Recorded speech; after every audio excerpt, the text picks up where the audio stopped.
तो जब हम हरि कथा, हरि कीर्तन में मग्न हो जाते हैं, डूब जाते हैं, हमको पता रहना चाहिए राम लक्ष्मण सीता हनुमान का दरबार भी कथा श्रवण करने के लिए प्रस्तुत हो जाता है। क्योंकि जो प्रेमी होते हैं अपने प्रेमियों से सुनना चाहते हैं कि हमसे कितना प्रेम करते हैं, तो भगवान भी सुनना चाहते हैं कि हम सब कितनी उत्सुकता से उनकी हरि कथा के लिए यहां पे बैठे हैं। प्रभु श्री राम की गाथा में आता है कि एक बार एक बहुत ही बड़े राम के भक्त रामदास प्रवचन कर रहे थे, और प्रवचन करते करते वो इतनी भक्तिमय होकर प्रवचन कर रहे थे कि उसी संगति में हनुमान जी भी आके बैठ गए। हनुमान जी आके आलती पालती करके अलग रूप धारण करके बैठ गए, और रामदास जी जो हैं अशोक वाटिका का गुणगान कर रहे हैं। अशोक वाटिका का गुणगान करते हुए रामदास जी कहते हैं कि सीता मैया राक्षसों के लंका की नगरी में राक्षसियों के समक्ष में थी, अशोक वाटिका में, और अशोक वाटिका में जो फूल थे सब सफेद रंग के थे। और जैसे ही रामदास जी कहते हैं कि अशोक वाटिका के सारे पुष्प कौन से रंग के थे? सफेद रंग के थे। वहीं पे हनुमान जी बैठे थे, कथा सुन रहे थे, रूप बदल के हाथ उठाते हैं, महाराज मुझे प्रश्न है। तो प्रश्न कहते ठीक है, आपका क्या प्रश्न है? कहते हैं महाराज अशोक वाटिका के जो पुष्प हैं लाल रंग के थे। तो रामदास जी अपने ध्यान में गुरु वर्ग से जो श्रवण किए थे कहते हैं नहीं भक्त, पुष्प श्वेत रंग के थे। और वो जो प्रश्न पूछा था नीचे बैठ ही नहीं रहा था। नहीं प्रभु, लाल रंग के थे। नहीं श्वेत रंग के थे, नहीं लाल रंग के थे, नहीं श्वेत रंग के थे। अब वो व्यक्ति से रहा नहीं गया, साक्षात हनुमान प्रकट हो गए। जय हनुमान। हनुमान जी प्रकट हो गए, सब प्रणाम किए, साष्टांग नमस्कार। अरे हनुमान जी की तो कौन पूजा नहीं करता, भक्ति नहीं करता, हनुमान जी समक्ष हमारी कथा में बैठे हैं। तो फिर हनुमान जी कहते हैं रामदास तो समझ गए ना, अशोक वाटिका के पुष्प लाल रंग के हैं। रामदास चरणों में नमन करते हुए नहीं प्रभु, श्वेत रंग के हैं। तो कोलाहल मच गया, भैया यहाँ पे हनुमान जी कहते भाई मैं अशोक वाटिका गया था। रामदास जी कहते मैं गुरु से सुना था और मग्न होके मुझे पता है।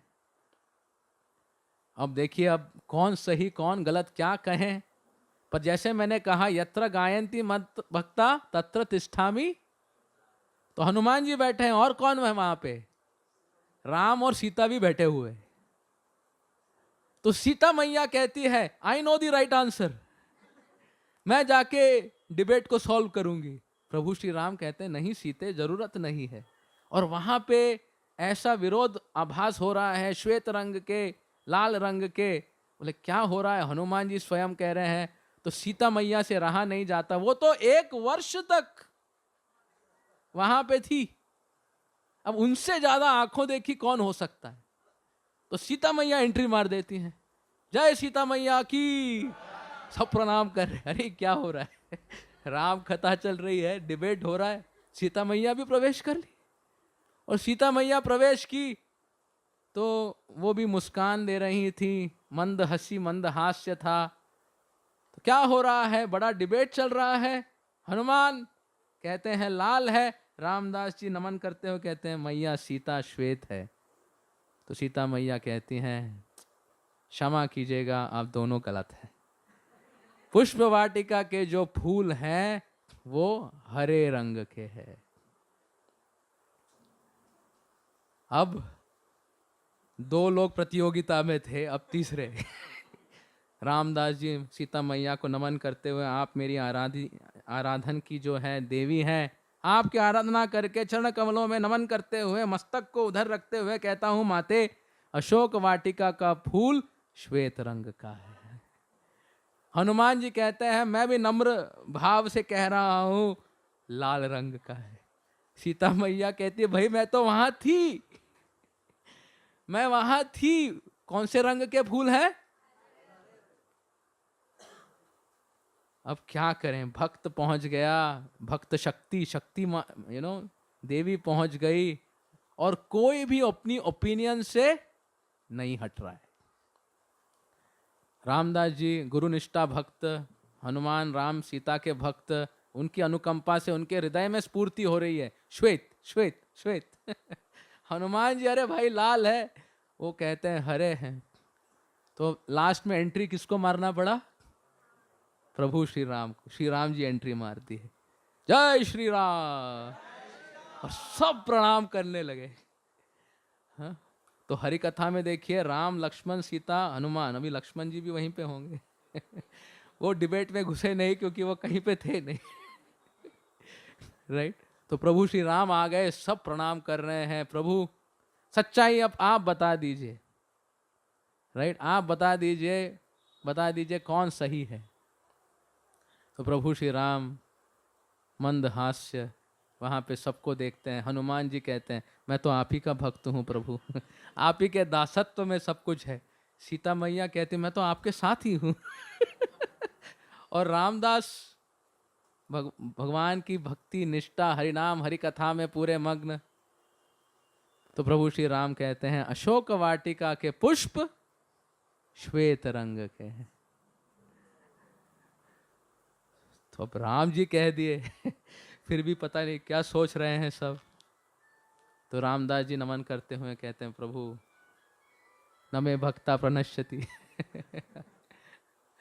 पर अभी भी मैटर सॉल्व नहीं हुआ है बोले मेजॉरिटी हो गया तो सही हो गया क्या तो भगवान कहते हैं देखो बात ऐसी है कि अशोक वाटिका जो है वो ऐसी वाटिका है जिसमें रह के व्यक्ति का शोक नहीं होता।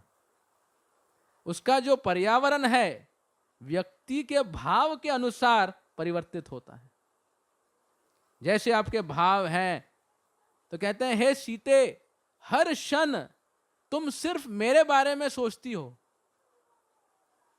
यहां तक कि जब अग्नि की परीक्षा हुई, प्रभु श्री राम कहते हैं कि सीता मैया की अग्नि परीक्षा हो, लक्ष्मण जी बनाते हैं तो सीता मैया कहती है हे अग्नि ये 1 वर्ष में अगर मैं एक क्षण भी प्रभु श्री राम के चिंतन से हटी हूं तो आप मुझे ग्रहण कर लेना। प्रभु श्री राम के चिंतन से कितना समय? 1 क्षण, तो ग्रहण कर लेना। उससे हम ये कह सकते हैं अग्नि परीक्षा में हम नहीं जाएंगे उनको कहना पड़ेगा कि 1 क्षण अगर याद किए हैं प्रभु तो ग्रहण कर लिए जो छोड़ दीजिएगा तो सीता मैया कहती 1 क्षण अगर हमने आपको याद नहीं किया हो, चिंतन नहीं किया हो, हे अग्नि मुझे ग्रहण कर लेना। और अग्नि जो है सीता मैया को हिफाजत से वापस कर देते हैं। तो सीता मैया क्योंकि हर समय प्रभु श्री राम का चिंतन कर रही थी, और प्रभु श्री राम का रूप कैसा है, क्या त्वचा है उनकी? हाँ, एमरल्ड। एमरल्ड को क्या बोलते हैं हिंदी में? हाँ, पन्ना। पन्ना हरे रंग का। अब ऑब्वियसली इस जगत का पन्ना नहीं है, अलौकिक दिव्य भगवान का एक रूप है हरे रंग का। और क्योंकि माता सीता हर समय उनका ध्यान कर रही थी, इसीलिए अशोक वाटिका के पुष्प कैसे थे?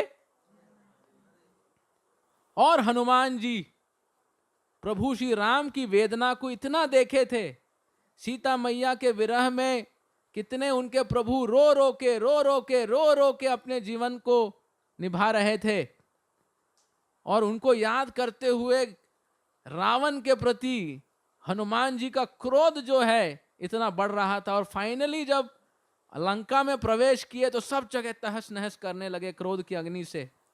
और उस क्रोध की अग्नि से जब वो अशोक वाटिका पहुंचे तो उनको दर्शन क्या हो रहे थे? पुष्प वाटिका के लाल रंग के। तो कहते हैं हनुमान तुम भी सही हो, सीते तुम भी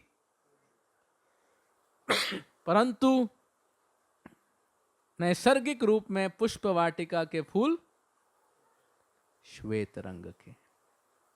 तो जब हम हरि कथा हरि कीर्तन में मग्न हो जाते हैं, डूब जाते हैं, हमको पता रहना चाहिए राम लक्ष्मण सीता हनुमान का दरबार भी कथा श्रवण करने के लिए प्रस्तुत हो जाता है। क्योंकि जो प्रेमी होते हैं अपने प्रेमियों से सुनना चाहते हैं कि हमसे कितना प्रेम करते हैं, हाँ कि ना। तो भगवान भी सुनना चाहते हैं कि हम सब कितनी उत्सुकता से उनकी हरि कथा के लिए यहां पे बैठे हैं। भगवान भाव के भूखे हैं। हम भले ही मुश्किल हो रही होगी, प्रसाद की सेवा करने के बाद पचाने का प्रोग्राम है तो निद्रा देवी हमको डिस्टर्ब कर रही होगी, चिंता हो रही होगी, ये हो रहा होगा, वो हो रहा होगा, फिर भी भक्त कहता है मैं नॉट आउट नहीं होऊंगा मैं यहीं पे कथा के प्रोग्राम में बैठ के कथा श्रवण करूंगा, प्रभु तोड़ा भी चला जाए बहुत है। तो ऐसे उत्साह के साथ जब भक्त बैठते हैं, भगवान कहते हैं मैं जीत गया तुमसे, तुम मुझे हरा दिए। तो परीक्षित महाराज को सुखदेव गोस्वामी कहते हैं अगर मानव समाज भगवान की हरि कथा और हरि कीर्तन में रमे, डूबे, मग्न हो जाए तो ऐसे रमने में उसको इस प्रपंच की चिंता, तीन ताप उसको सताएंगे नहीं।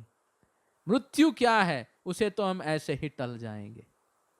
और भगवान का गुण कीर्तन भगवान से अभिन्न है। हाँ, इसीलिए गीता में कहते हैं जन्म कर्म च मे दिव्यम एवं यो वेत्ति तत्वतः त्यक्त्वा देहं पुनर्जन्म नैति मामेति सो अर्जुन। भगवान के नाम, रूप, गुण, लीला का जो श्रवण करते हैं और उसका तत्वतः साक्षात्कार करते हैं, भगवान कहते हैं उनका गोलोक का प्लेन रेडी है। वृंदावन जाने का प्लेन कंफर्म टिकट। हमें सिर्फ भगवान के गुण लीलाओं का श्रवण और उनका आस्वादन करना है। तो ये जीवन का लक्ष्य है। हम भले अपने जीवन में इतने कर्तव्यों को निभा रहे हैं, पर ये जो हमारा परम कर्तव्य है इसको हर समय फोकस रखना चाहिए। और कथा में श्रवण करते समय दो चीजें जो हैं बहुत इंपॉर्टेंट हैं। जो कथा श्रवण कर रहे हैं उनको ध्यान से, और जो कथा प्रवक्ता हैं वो आचार्यों की बात को ही दोहरा रहे हैं, वो अपनी बात को नहीं दोहरा रहे। जो वो कह रहे हैं जो आचार्यों से श्रवण किया है। जैसे कि ये प्लग पॉइंट है, ये प्लग पॉइंट में अगर आप अपना सॉकेट में डालोगे तो आपका साउंड सिस्टम चलेगा। क्यों? क्योंकि ये पॉइंट जो है पावर स्टेशन से कनेक्टेड है, राइट। पर मैं एक सुंदर सा प्लग पॉइंट यहां बना दूं सोने का और उसमें सॉकेट में लगाऊं तो चार्ज होगा? तो जो प्रवक्ता है वो उसी परंपरा में उस ज्ञान को या उस श्रवण को सुनाता है। तो कहते हैं श्रवण का प्रोग्राम गंगा के प्रवाह के समान है। जब गंगा का प्रवाह होता है वो उस भूमि को पवित्र कर देती है, जो उसमें स्नान करते हैं पवित्र कर देती है और सबको शुद्ध कर देती है। उसी प्रकार जब श्रवण की गंगा बहती है, सुखदेव गोस्वामी कहते हैं वो जो श्रवण कर रहे हैं, जो प्रवक्ता हैं, जो बीच में सुन रहे हैं, जो श्रवण करने के आयोजन को ऑर्गेनाइज करने के लिए बैकग्राउंड में है, वो श्रवण की गंगा सबको जाकर भक्तिमय कर देगी। ये है उसकी ताकत, राइट।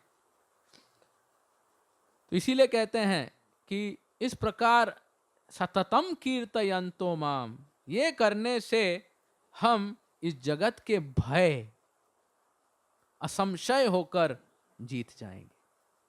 तो कहते हैं हे परीक्षित, तुम्हें 7 दिन का समय है, पर तुमको बिल्कुल कुछ चिंता करने की जरूरत नहीं, क्योंकि एतद निर्विद्यमानानाम इच्छता अकुतो भयम योगिनाम नृप निर्णीतम हरेर नामानुकीर्तनम।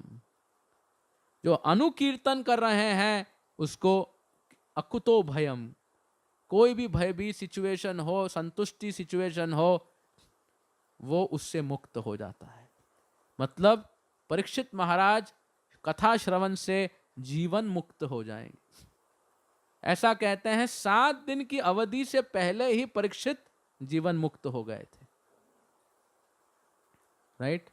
वो इस जंजाल से छूट चुके थे। और फिर परीक्षित महाराज को कहते हैं, हे परीक्षित, हौसला मत खो।